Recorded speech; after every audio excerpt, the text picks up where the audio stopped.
what I go back to is what the postseason results have been for Colorado.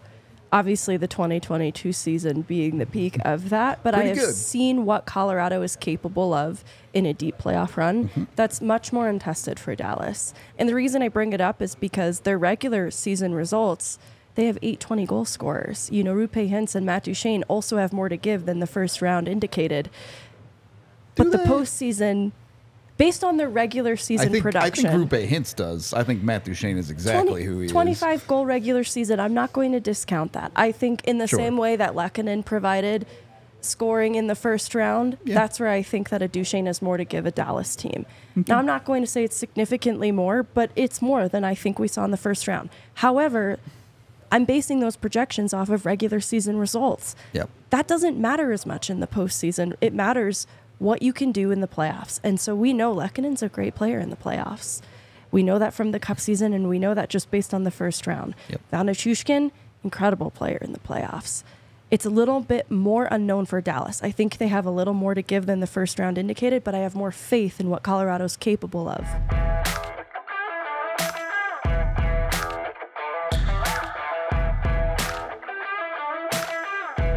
It's the Western Conference Round 2 second preview, Central Division edition. Avs versus Dallas in what will be an interesting series. Avs took care of Winnipeg pretty easily in 5 games. Dallas has to go 7 against Vegas, but does get the job done as the #1 seed. Right off the bat, before we get into any analysis, who do you think has the advantage? Not who's going to win. Game 1, who has the advantage in this series? Colorado. It's Jonathan Drouin healthy, at least by game 2? I'm going to say not by game 2. What? I don't know. What do you know, Megan? I don't know anything. I still think it's Colorado. Okay. But it's close because Dallas is so well constructed. I just can't say that so confidently. But the experience of Colorado is exactly why I wanted Dallas instead of Vegas for the second round opponent. Did you ask like early? You mean early in the game 1 or early in the series? That's it. Right now, without any analysis, Colorado or Dallas, who's got the advantage? Oh, Colorado. Okay. 3 Colorados. I'll make it 4. It's when you ask that question, it's so hard to pick Dallas when you draw up a list and say these are the 10 best players in the series. Here's Nathan McKinnon. That's it. There's Cale McCarr. And it's Cale McCarr and it's Mikko Rantanen. And you're like, hey, Wyatt Johnston has had an incredible first round, but if he's Dallas's best player, the Avs are winning the series. Yep. Agreed. Like, it's just Colorado might have, what, 4 of the 5 best players in the series? With Miro Heiskanen being the one that pierces that veil? Because you throw Devon Taves in there? Yeah. Even if you go top 10, you could probably get J-Rob in there. Well, yeah, you would get Robertson and those guys would be in there, but Val Nichushkin and Arturi Lehkonen. Just looking at the points totals in the league, 6, 7, 8 are Makar, Rantanen, and McKinnon. And honestly, with Lehkonen and Nichushkin, that's still ahead of Johnston and Robertson. And they played 5 games. So it's like 6, 7, 8, 9. I'm guessing somewhere in that range, right? Does Dallas even get 3 dudes in the top 10 of this series? That's what I'm saying. Like there's the charge against Colorado has long been they're top heavy, but their depth sucks. Wasn't true in round 1. Does it? Does it? At what point do we start saying the depth starts? Because you're no longer looking at the Avalanche and saying it's a 1-line team. No. It's very much a 2-line team. At minimum. You got plenty beyond that, too, in round 1. It's a 2-line team with a true blue top pair. Yep. Well, here's the advantage for me compared to golf. Like, you go to the first tee box, and the Avs have, like, a bunch of freaking nice, brand-new, tailor-made drivers. You know what I mean? To hit the long bomb. Where Dallas is more like, you know, they got a bunch of like nice 3-irons. They could be safe, and you know, I mean, you could still compete, you know. But if the freaking long bombs are gone, it's hard to do so. But the Avs are constructed that way. They're constructed with the best players in the world. So when those guys are going, then the rest follows suit, and then like you were saying, you know, you get all the depth scoring and everything. It's a tough machine to beat. It's a well-oiled machine. I was reading the tweets like the last 24 hours, like, hey, congrats, Dallas, you know. Now you get Colorado. You know what I mean? Like, Colorado is a freaking well-oiled machine. It just is. And when everything goes right, if you're on paper and it's 0-0 right now, it's tough to pick anybody else than the Avalanche in that series because of nothing's been played yet. On paper, advantage Avalanche. What I go back to is what the postseason results have been for Colorado. Obviously, the 2022 season being the peak of that, but I have seen what Colorado is capable of in a deep playoff run. That's much more untested for Dallas. And the reason I bring it up is because their regular season results, they have 8 goal scorers. You know, Roope Hintz and Matt Duchene also have more to give than the first round indicated. But the postseason, based on their regular season production. I think Roope Hintz does. I think Matt Duchene is exactly who he is. 25 goal regular season. I'm not going to discount that. I think in the same way that Lehkonen provided scoring in the first round, that's where I think that a Duchene has more to give a Dallas team. Now, I'm not going to say it's significantly more, but it's more than I think we saw in the first round. However, I'm basing those projections off of regular season results. That doesn't matter as much in the postseason. It matters what you can do in the playoffs. And so we know Lehkonen's a great player in the playoffs. We know that from the Cup season, and we know that just based on the first round. Vanek, incredible player in the playoffs. It's a little bit more unknown for Dallas. I think they have a little more to give than the first round indicated, but I have more faith in what Colorado's capable of. When you look at last year, Jason Robertson, Roope Hintz were hit or miss at times. Roope Hintz, I thought, was really, really good for some of their series, but Jason Robertson, there were some ghostings. You kept waiting, and then I didn't think either one was very good against Vegas. They were okay, right? Like they were okay. But they don't. Their reputation outpaces their reality right now. And Joe Pavelski did not look good against Vegas, in my opinion. Now it's Joe Pavelski against Colorado, so I'm sure he's going to look like he's 26 years old again. I'm just fully prepared for this nonsense, but the big feather in the Dallas cap is their forward depth. Okay, but if we're talking about going down matching lines and which guys do you like, which line do you like, you're talking about getting into the third lines of the teams before you start to say, oh, Dallas really has this advantage. So where is the advantage there? They played great defensively in the first round. I should say their defense played great defensively. I think that the Harley and Heiskanen pairing fared better than Taves and Makar defensively at 5v5 coming out of the first round. And Tanev was a very reliable and great acquisition for them. And at least the early returns in the first round suggested as much. And so that's also, though, where this panel knows that Cale Makar and Devon Taves have more to give defensively than we saw in the first round. No doubt. So I say that cautiously, but I think that at least looking at the top of their D core side by side, that's where Colorado has more to give, and where if Dallas continues to get what they got from the first round, could be a strength of their team. However, the production that Colorado's back end provided in the first round alone still has the edge over what Dallas has provided for them. Here's my concern for Dallas's side of this. Can they keep up? Or maybe rather less keep up. Can they slow down the Colorado Avalanche? Because, look, Robertson and Hintz are great. They have some young kids. Wyatt Johnson, great. Those dudes can keep up with Avalanche-style hockey. Stankoven's great. Sure. Can Pavelski? Can Ben? Can Ryan Suter? Can Chris Tanev? They have a lot of dudes that I look at their skating level and I go, boy, if they can't slow the Avs down, they might get circle skated around them. We could just skip the entire best of 7 and decide this series based on a foot race between Jack Johnson and Ryan Suter. whoever wins that gets to move on. Just call it a day. Whew. I don't know who I would bet. Yeah, I feel a little uneasy about this. It's honestly, we would have a week to watch it because glaciers move faster than those guys at this point. Yep. You know, those guys have been great NHL players in their careers, but they've really slowed down. But when we're talking about this for Jack Johnson, we're talking about one guy. Yep. And you flip that list and you get into Dallas and you're saying, okay, there's a number of guys here. They have to completely curtail the speed through the neutral zone. And the concern that you have here is that Pete DeBoer has done this twice to the Avalanche in a playoff series. Yep. Can Jared Bednar handle that? Can Jared Bednar make whatever adjustment he needs to make so that his team can get through? You remember the what was it, the teal picket fence in that Sharks series? I will say I think that version of the Sharks is better than this version of Dallas. I don't have an opinion there. It's just that version of the Avs was way worse than this version of the Avs. Yep. And so I'm curious, how does it go?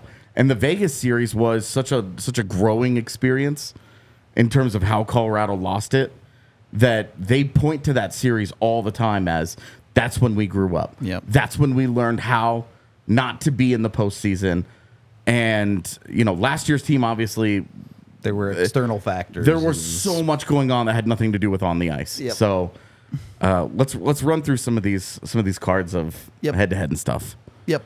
Obviously, on the Avs side, look, a team that I think maybe their regular season record might be a little bit deceiving given their struggles down the stretch. And at the end of the day, their playoffs are as good as anyone's from the West in round one. So they're the one lower seed that actually did the thing on the Western side of things.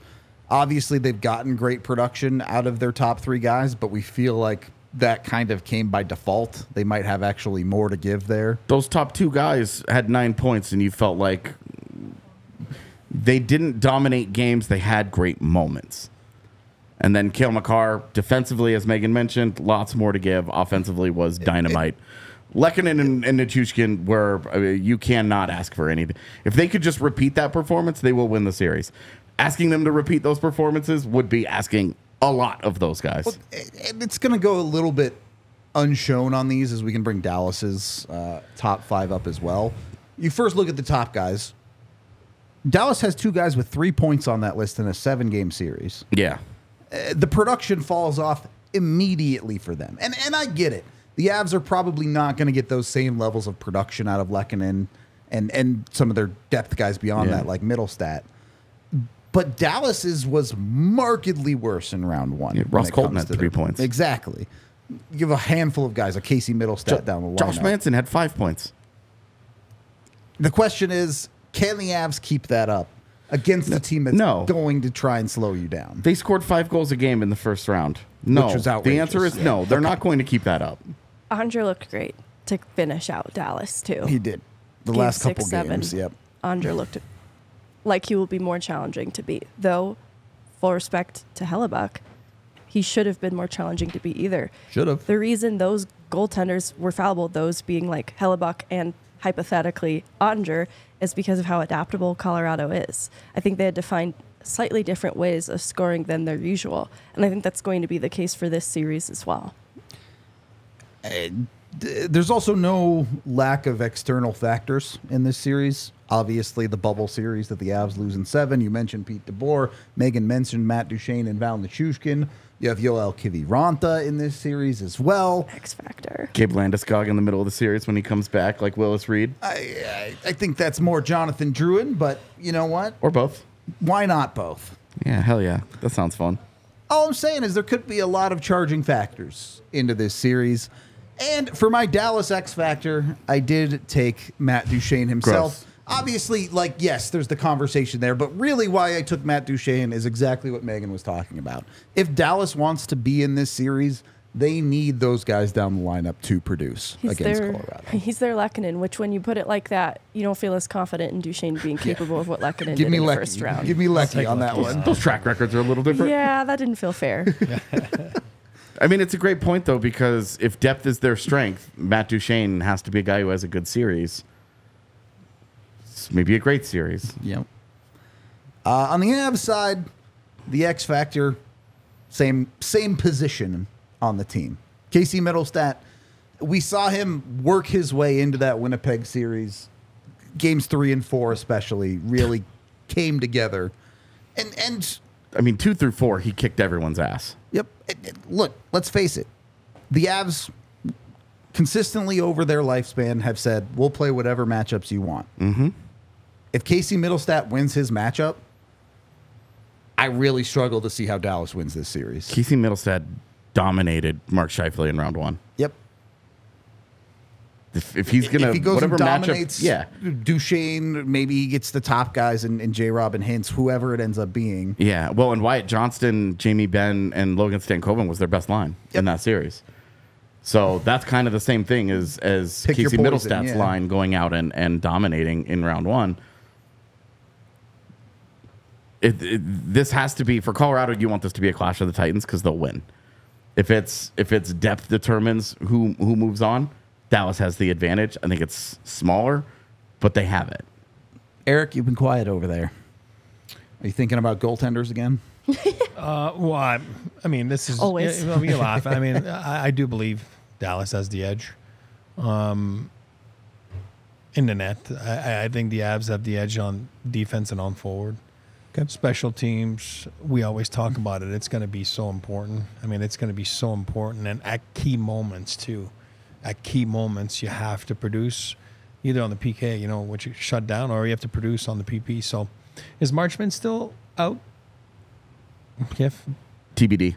I do believe he plays pretty good against the Avs. So, I mean, this is where Wood's going to have to, very similar, fast, big, try to get in there on the forecheck.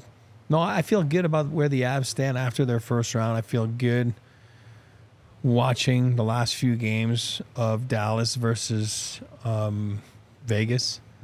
I think you'll see a different opponent than, obviously, Winnipeg.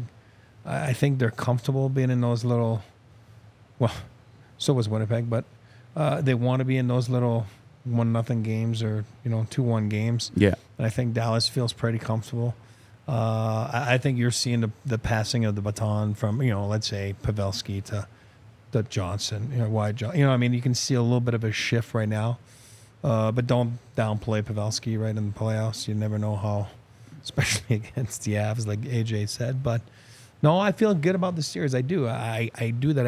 Everything is set in place right now for them to feel good about themselves. I like the fact that they're going on the road again.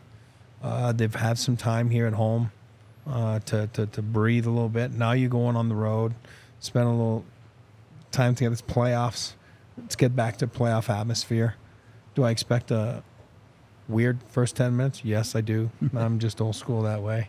It's going to be weird. It's going to be – you have to weather the storm because you haven't played in so long. And then Dallas just came out in an emotional Game 7, 48 hours before. So it's a tough bounce back. It's going to be a tough first 10 minutes for the Avalanche. And it's going to be a tough third period for Dallas.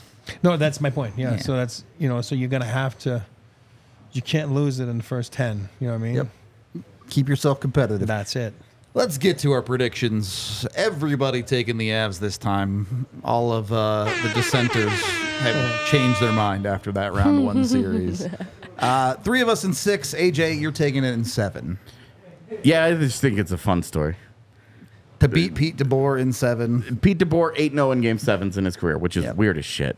Really weird. So you beat Pete DeBoer finally. You give him his first loss.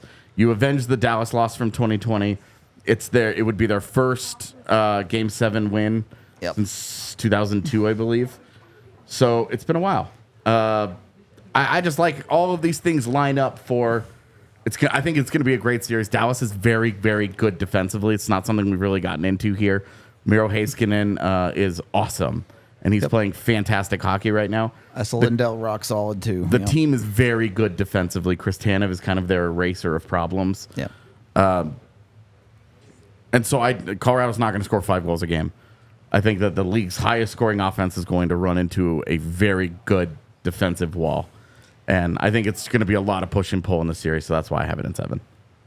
For what it's worth, in 6 would be their first series win on home ice in a very long time. Since 2008. So if the Avs can win in 6 or 7, you'd be slaying some demons for sure. Please just win.